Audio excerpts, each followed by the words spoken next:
বন্ধুরা, আসসালামু আলাইকুম।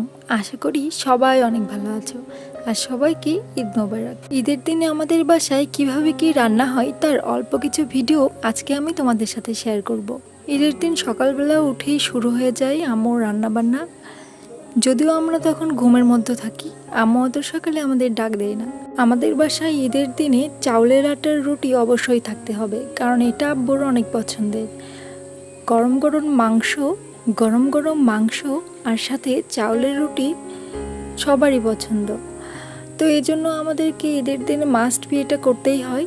আম্মু এবার বুদ্ধ করে রুটিটা আগের দিনই বানিয়ে নিয়েছে। চলো তোমাদের সাথে তাহলে শেয়ার করা যাক আগের দিনের কিছুটা অংশ।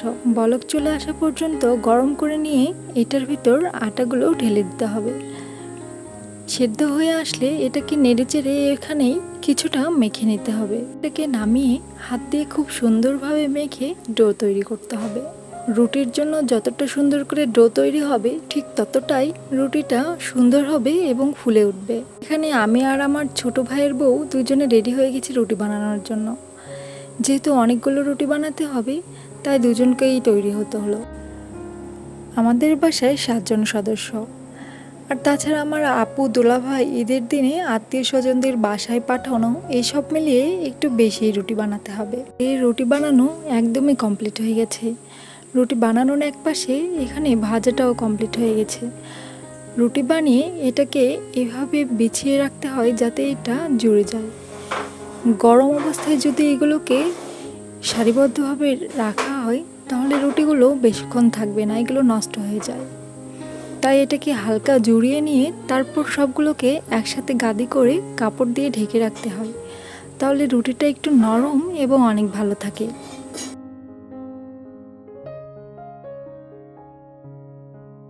আর এইবার আমাদের মাংস রান্নার পালা। ঈদের দিন আমাদের অনেক বেশি করে মাংস রান্না করে, যেন এটা পরদিন সকাল পর্যন্ত থাকে। কারণ শেষের দিকে যখন অল্প মাংস হয়ে যায় এটা জাল দিতে দিতে অনেকটা ভাজা ভাজা হয়ে যায়, আর এই মাংসটাই সবাই খেতে অনেক পছন্দ করে। তো প্রয়োজন মতো মাংস অনুযায়ী এখানে মরিচের গুঁড়া, আদা, রসুন, জিরে বাটা, আস্ত জিরা, পেঁয়াজ, দারচিনি, সাদা এলাচ, কালো মশলা, যত কিছু লাগে সব কিছু দিয়ে পরিমাণ মতো তেল দিয়ে মাখিয়ে নিতে হবে। এর মধ্যে হঠাৎ করে মনে পড়ে গেল তেজপাতার কথা। তেজপাতা তো এখানে নিয়েই আসা হয়নি।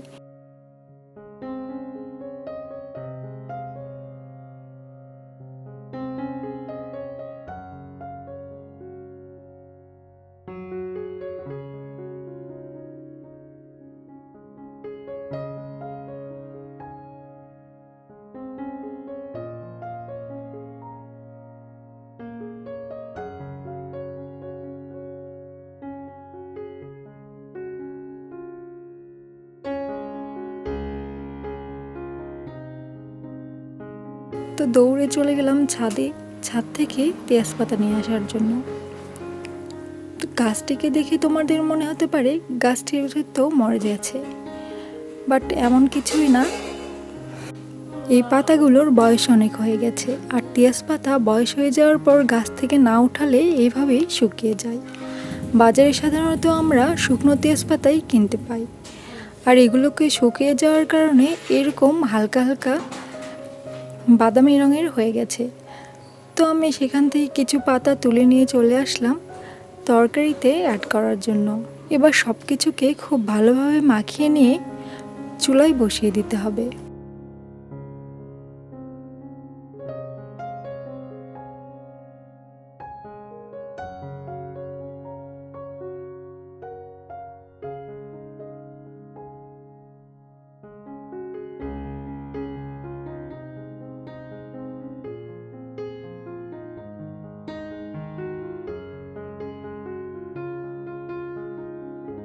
চুলায় এখানে দেখতে পাচ্ছ আব্বু বসে গেছে জাল দেওয়ার জন্য। বাসায় অনেক বেশি কাজ থাকলে আব্বু একটু হেল্প করে, আর ঈদের দিন তো একটু বেশিই কাজ থাকে, সবাই কিছু না কিছু কাজ নিয়ে ব্যস্ত হয়ে আছে।